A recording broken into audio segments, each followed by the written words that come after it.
We made it to Maine! And we are at our first campground called Katahdin Shadows Campground in Medway, Maine. And we did some hiking in Baxter State Park. Next, we're going to be heading to another campground closer to Acadia National Park. And we're going to give you some more info on that later. But before that, we have a story to tell you about our drive here and a near nightmare scenario that almost unfolded. Thankfully, yes. We were saved by an angel, and we made it here safely. In a truck. Yeah, in a trailer. It was an angel. So we left our house. We got to the storage facility that we're keeping our trailer at. We loaded up.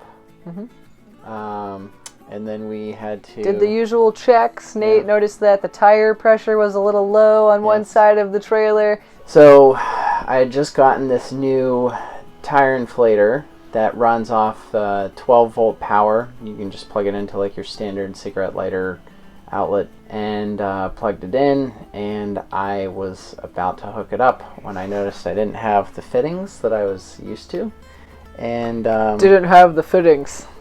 And so we then proceeded to pack up and drive down to... Angrily drive to Walmart with the trailer. To look for the fittings. Yeah. Yeah, and to be honest, though... Then you looked closely at the other tire inflator system on the shelf. It wasn't just then. It was also when I was looking at the fitting that I was talking about getting, and I was the wheels were turning. I wonder... Yeah, so what ended up was that the default fitting that comes at the end of the hose is actually just what screws onto your tire. So we didn't need to buy a fitting because it already had everything we need. It was only $2. That added a little delay. So like an hour later, we got on the main road and we start driving on Route 76 from southwestern Pennsylvania over to the eastern side of Pennsylvania. Then we go up into New York, past New York City. I had a couple people tell me that maybe we should take a route that goes around New York City, not right by New York City. And we're like, it's fine. It's the shortest route, according to Google Maps. And that is exactly what one of our mistakes was. Yes. Was using Google Maps for navigation. For a 11-foot, 3-inch tall travel trailer. When, Google Maps doesn't have any options for your height. Puts us on this expressway. It's maybe 10 o'clock at night. Yeah, you were driving. Yes. I've been driving for, half an hour? Maybe? 45 minutes. Yeah. So we're on a road. We're on the expressway. And I start to notice that there are no other trucks. Or tall vehicles or something. And I was like, that's kind of interesting. And then I noticed some lettering on the road, painted on the road, that said no trucks, low clearance. I was like, I don't think that's good. Well, at that point, I think we saw that there was supposed to be a bridge coming up. Yeah, so with we got off. lower, under 11 feet clearance. And there was an exit. So we took the exit. Got off at the exit, and she started pulling up directions to get us around it, and put it right back on the expressway, which I honestly thought maybe that was the only bridge that would be low clearance and we would be fine. So then we're driving for another 5 to 10 minutes, and I see the words painted again, low clearance, no trucks, low clearance. And I was like, Steph, I don't think dark. This is good. Yeah, it's dark. Low visibility. And we're going around a curve. Maybe 45 miles an hour. We weren't going that fast, but... 45 or 50. Yeah. Yeah. And we go around the curve and see an overpass coming up.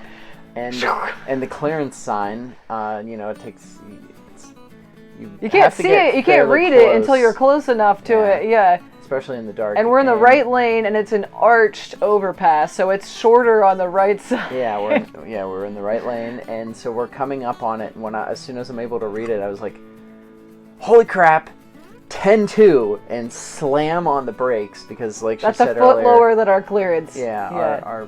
We're 11.3 or 11.4. So I slam on the brakes. So we're just stopped there in the middle of this expressway, and all these little cars start passing us on the left side, honking. We're like, oh my god. So the front of our truck, we stopped a few feet away from the start of the overpass. Which, our truck would have been okay if the truck went under, but the trailer could not do that. So we're sitting there for a couple minutes trying to figure out, what are we gonna do? Yeah. Should we try like going around, like over to the other side? Should we try backing up? How is this gonna play out? And while we were sitting there trying to figure out what to do with our flashers on, a tractor trailer comes up behind us with its full cargo and taller everything. than our vehicle. Yes. Yeah. And you were still looking at your phone, right? Like you were looking at the maps. I didn't see him right away. Yeah. And I was like, oh my gosh, Steph, There's a a tractor truck. trailer just came up behind us. What's going on here? So now traffic is stuck. You know, there's us and then tractor trailer, and everyone's backing up behind him. And all of a sudden, like, it was pitch black and it seemed silent and calm on this expressway until we got stopped. stuck. Now it's like every single car decided to come flying by. Like, we can't even catch a break just to try to wiggle over or to back up or do anything. Yeah, and so there was a little bit of break in the traffic, and the tractor trailer ended up going around us. And he gets into the left lane and slowly makes his way under the bridge. And he still has like a foot of clearance, and I was like, oh, we'll be fine. We're watching him, and then comparing his height to our height, and we felt safe. So we, once he got through, there was still a bunch more traffic. So after a few minutes, we were able to back up some. Yeah. And then I was able to pull over into the left lane, and we got under that bridge. And at that point, it gets worse. At that point, we were talking about, like, okay, next exit, we're getting off of here. We're not staying on this expressway. We need to find different directions that does not put us back on this expressway. Yes. We see traffic start to back up in front of us, and that's when we noticed there's another overpass, and saw the clearance sign, 9'6" and. So traffic's backing up, and we realized the traffic is backing up because the tractor trailer that had passed us earlier is stopped in front of this overpass. And so we kind of pull up. We're in the left lane now. Just watching. Pull up behind. We're like, let's just see how this goes for him. Maybe it will definitely be okay if he's okay. Yeah. So he was obviously very concerned about his clearance. He was going very slowly. He was going like 5 miles an hour. Yeah. And this much space. Yeah. Between the roof and especially at the end, and you could looking up. So obviously once he got through, we knew that we were safe to get through. Also, as you're going under these overpasses, you see scratch lines that's all along the roof. You look up, and it's just you can even see like there are chunks of concrete taken out. Yeah. People hit those. That had hit that. So. But we ended up making it under that 9'6". 9'6", yeah. So you were looking using the RV GPS app to map out what our directions were, because at this point we were like, we're done with Google Maps. It doesn't matter how much time this other app adds. We're not dealing with the stress and potentially destroying our trailer. And so while that's happening, we're starting to get these directions, and we ended up following the tractor trailer. Like, we were both going on the same route. We end up back on an interstate, which obviously that's going to have much higher clearances. And so we were still behind him for another 5 to 10 minutes while we were on the interstate, until by the time we finally ended up passing him, as we're coming up next to him, he rolls down his window, sticks his hand out, and gives us a thumbs up. And we're waving, and I flash my lights, and we're just like, just thank you, kind soul. Don't know, what was going through our heads before that, but like we're just kind of questioning, what are we gonna do? When we were sitting at that first bridge. And he just came right up, and we followed him out. In a truck, running on nervous energy for the next 3 hours. He was awake. Then we made it to an overnight lot at Cabela's, which was awesome. And it had RV spots to park in, so I was like, "Ooh, let's just stay there." Yeah, and trucks. Yeah, they had a dump station and water, and it was free. It was great. And they let you put your slide outs out, or at least everybody else there had their slide outs. We didn't do it, but everybody else did, basically. Yeah. So then we woke up the next day. We went and did a little bit of shopping at Cabela's, since they gave us that nice free spot. Which is part of their marketing scheme. Yeah. And then we turned on the TV. Oh. R.I.P. We destroyed the TV when I slammed on. I destroyed the TV when I slammed on the brakes. We both had it tucked away in a spot and brand new, obviously 32-inch, obviously 1080p. dislodged when we went from 50 miles an hour to 0 in the span in front of that bridge. Yeah, 10 to 20 feet. But yeah, TV destroyed. Yeah. And so we tested that out when we were still in Cabela's parking lot. Realized, well, yeah, you thought it was going to be okay. Because the screen looked fine when it was turned off. Yeah, it just had a few scratches on it. And then you turned it on. And I told you, it was the panel. It was going to be completely destroyed. You wouldn't be able to watch anything on that thing. So yeah, we went to Target, got the exact same thing to replace it, and then we got back on the road, made it to the campsite. They're very friendly here. We did not have the wood pieces. To grab them. Like wood blocks to put under our stabilizers and under the front thingy. Yep. So what's that thing called? The jack. The jack. So we went up to the office, and she said that she was heading out right now, but some of the crew maintenance people could have helped us out. So we walked over to their spot in the campground, and super friendly guys. They were so nice, and they just gave us like ready to help us. A handful of wood to use for stabilizing our stuff, and they're like, "Don't give it back! Don't you bring it back to us!" I was like, "Okay, thank you." So that was really nice. Yeah. That's our experience getting here and getting all settled in. Stay tuned for some of the other things we've done on this trip. Our excursion to Baxter State Park. Yep. And then to Acadia. Yep. I'll give you some tips for visiting Acadia and some fun hikes to do. Morning, everyone. It's 5:47, and we are on our way to Baxter State Park.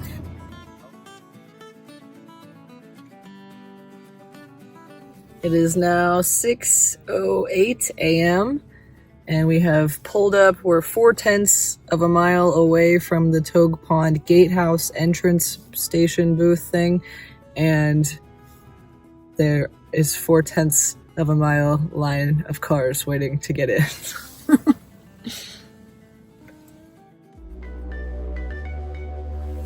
Starting hike. So at Baxter State Park, the big feature that everybody wants to do is Mount Katahdin, and there are 3 parking lots you could park in to hike that. We did not get a permit in time to hike that, so I thought I would be sneaky and park at a lot 2 miles down the road, hike a pond loop trail that takes you to one of the base lots for Katahdin, and then hike Katahdin anyway, but there were rangers there that stopped us, and there's going to be more about that in my Baxter State Park video. So what we ended up doing is the Oji Trail, and that was still a pretty strenuous hike. We got up above the tree line and saw some pretty awesome views, so I would definitely recommend going to Baxter State Park. Even if you can't hike Mount Katahdin, there are some really nice hikes with some awesome viewpoints.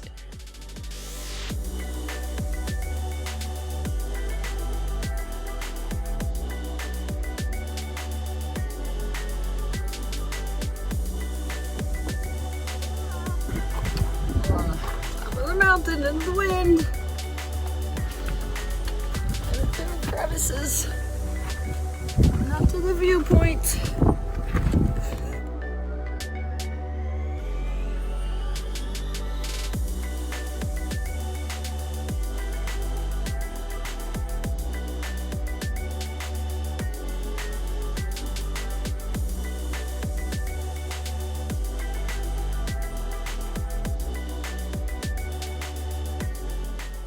We hiked about 11 miles that day at Baxter State Park, then we made it back to the campground, had a great campfire dinner of camp pies and apple pies in the camp pie iron, then packed up the next day and headed down to Acadia National Park, where we stayed at the Mount Desert Narrows campground.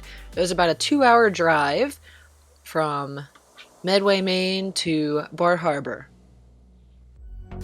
We had a bayfront site, so our spot has a little campfire, and then you look right down into the Mount Desert Narrows water body, and during low tide the water level drops quite a bit, and you can just walk right down there and see all of the sea life. It was pretty cool, so we're enjoying seeing that every day as we just walk from our campground into our backyard area, which is this big bay area. After Getting all settled in at Acadia, we woke up the next day and did the Precipice Trail, which is one of the very strenuous and probably one of the most dangerous hiking trails in the park. And this trail is about 2.5 miles, so lengthwise it's not that bad, but you do have to climb up some ladder rungs and you have to do a lot of scrambling up the mountain, so it's definitely not for someone that is afraid of heights or somebody that's not very strong. But we had a lot of fun on this hike, and there's more on this on my other video as well. I'll link that in the description.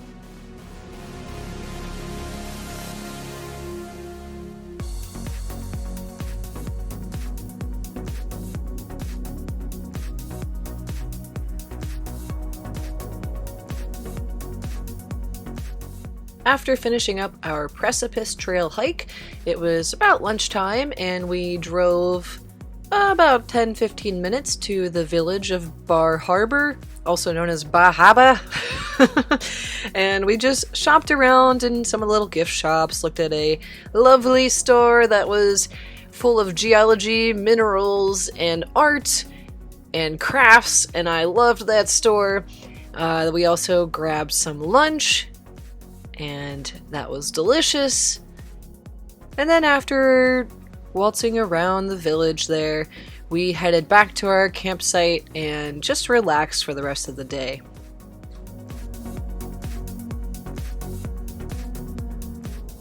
The next day we packed in more fun at Acadia National Park, starting at Sand Beach, which is really neat. So a lot of the beaches in Maine are rocky, and this one is sandy, and it has to do with the shape of this cove and the temperature of the water. So it's pretty neat to read about how this formed as a sandy beach instead of a rocky beach like many of the other beaches there. After walking around the beach, chasing some seagulls, and torturing Nate with a little crab claw that I found, then we headed on to some hiking. For the hike, we started with the Beehive Trail, which took us up the cliffside, and it was very similar to the Precipice Trail. It's just a little bit less strenuous because it's not as long and you don't have quite as much elevation gain. However, for a fear of heights, I was more scared on the Beehive Trail than the Precipice Trail. Well, we saw a porcupine too. That was pretty exciting. But back to the Beehive Trail. So yes, walking on the cliffs there, I felt more scared than I did on the Precipice Trail, and many people compare the Precipice Trail to Angel's Landing in Zion National Park, and no one says anything about the Beehive Trail, but I thought the Beehive Trail was scarier than the Precipice Trail. So keep that in mind if you ever want to go to this park. But it is still a very fun hike, and once you get to the top, there's something called the Bowl, which is just this little, I guess it's like a pond that was formed by glacial activity in the past, and there's just a nice little pond up there, and then you can continue on your trail. We continued on to Gorham Mountain, which gives you some really nice views again of Sand Beach and just like the ocean, and then you can just walk down more of a gentle slope down Gorham Mountain until you get to Ocean Path, where you can just walk right along the ocean all the way back to Sand Beach. So we made it a big loop, and one of the cool things to see on Ocean Path is called Thunder Hole, and it's just like, it's not a blowhole, but it's a cave that's partially underwater, that when the waves crash, they enter this cave, flip over, and then create this thundering sound and blast a wave up onto the rocky shore. So it's really cool to see that.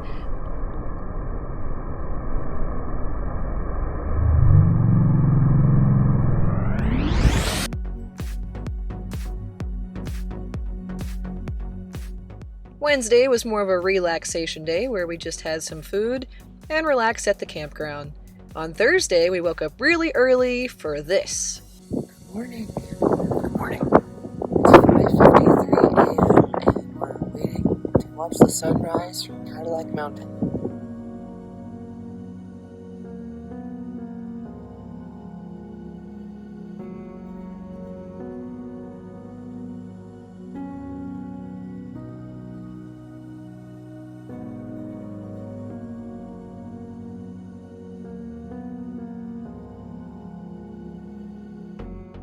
After watching the sunrise, we headed to Bar Harbor for the Great Maine Breakfast, which was delicious.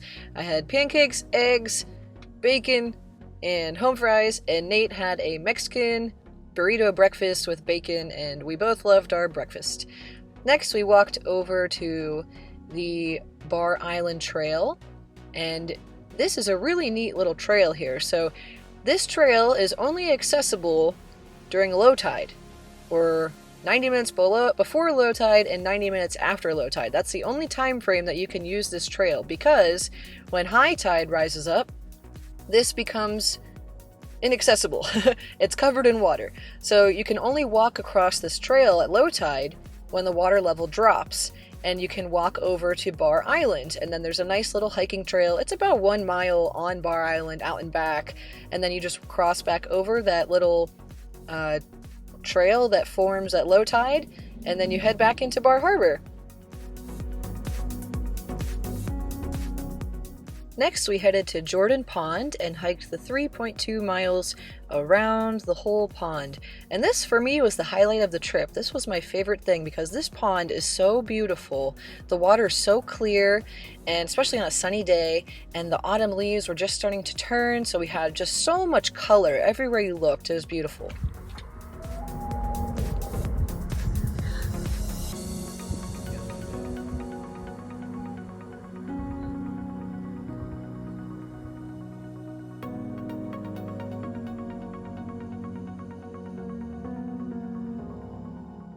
We finished up the trip with a nice little drive to the Bass Harbor Lighthouse, which is one of the most photographed lighthouses in America, and we just walked down to Little Rocks and got a nice picture there.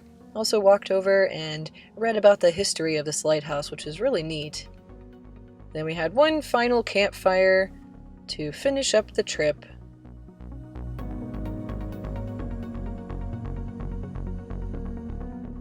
We took one last view at the sunrise, and we packed up and headed home for Pittsburgh, Pennsylvania.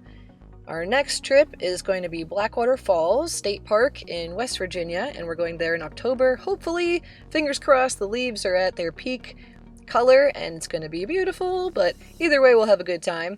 And so make sure you check back for that video coming up. Subscribe to our channel. We are Travel SzN.